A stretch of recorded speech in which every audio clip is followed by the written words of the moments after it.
In the previous videos we've shown how the data source for the list control can be a static data source or a SQL query or a DBF query.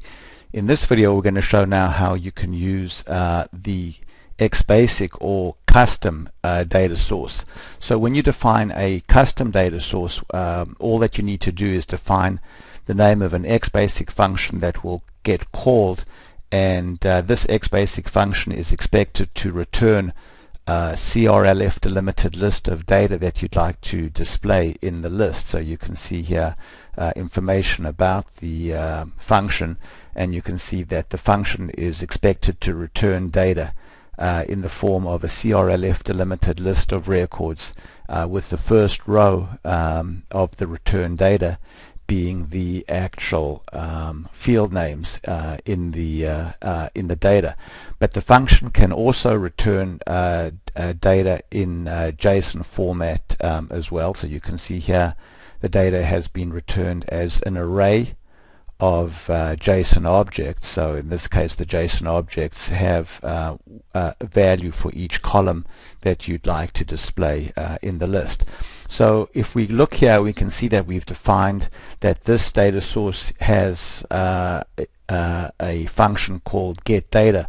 So there's going to be an Xbasic function that we call to populate this list. Then if we go to fields, we'll see the name of the columns that the function has returned, and here in the list layout we've placed the columns that we'd like to see in our list on the list, and then we've also gone here and we've increased the width of the list from 4 inches to 8 inches. So let's go and actually take a look at the list in practice, and then go and take a look at the Xbasic function that we're calling.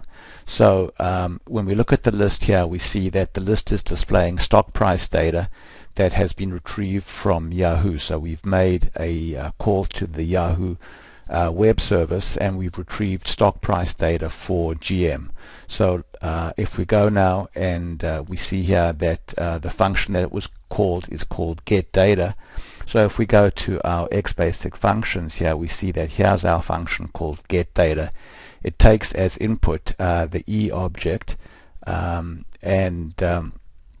then right now we've hard-coded the ticker to be GM, but the ticker could just as easily have been passed in by reading another control on the screen. So here we're actually constructing the URL for the Yahoo Web Service call. So we're basically constructing a URL that has the month, the day number, and the year for the data, for the time period for which we want to retrieve data, and then there's the ticker symbol.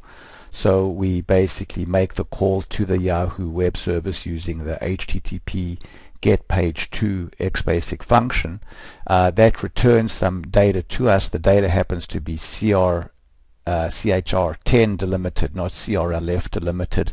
So we clean it up, and we need the data in pipe delimited values, not comma delimited values. So here we're going to change from commas into pipes. Then we're going to sort the data in ascending order, and then we're going to add in the column headings to the first row, and then we go ahead here and actually return the data. So if we go there now and go to working preview again, we can see there is the data that we've retrieved from the Yahoo Web Service, and this is the data for GM. And if we were to go here, for example, and change this now to say Yahoo, and I'm not positive that that's the correct ticker, but we'll find out soon enough. No, it's not the correct ticker. So let's go back now and fix that up, and then continue in the next video. So we're continuing our discussion of the list control, and in particular using custom data sources or Xbasic data sources to populate the list. And in the previous video we showed how you could make a call to the Yahoo Web Service and retrieve the data, the stock price data for GM. So now let's change the ticker symbol to Yahoo and go and look at the data. So now we see the stock price data for Yahoo, and let's just go and make the list a little bit higher so we can see more data without scrolling. So we'll go over to 6 inches now and then save that away, and go to working preview, and we can see more data now coming in for Yahoo. So one obvious enhancement now might be to put a drop-down box at the top here where the user can pick the ticker and then make the callback when the user changes the value in their drop-down to go to the Yahoo Web Service to get additional data. So let's go now above this drop-down, above the list, and put in a drop-down control, which we'll call ticker, and let's move it above the list. Then let's go and define the choices for the ticker, and I'm going to just copy here from the clipboard to save some typing. So we'll go back there now and to our choices and type in some choices. Oh, sorry, I'm in the wrong place there. Let's go to the choices over there and type in the choices, and then to the default value and type in a default value of GM, so that when we run the component, the drop down is initially populated. And now basically what we'd like to do is, in the on change event of this ticker, we'd like to make an AJAX callback to refresh the list. So the list control has a method to refresh itself, and I'm going to just copy that again here so I don't have to type it. And let's go now back to the the drop down here and go to the on change event, switch to text mode, and then paste it in. So what we're doing here is we're calling the refresh list data method of the component, and we're specifying which list we'd like to refresh, and we'd like to refresh list 1. So when this method gets called, an AJAX callback is going to be made to the Xbasic function that computes the data for the list. So what we'd like to do now is inside this function read the value of the ticker from the data that was submitted. So let me just go here and copy this code, which I'll explain, and paste that in.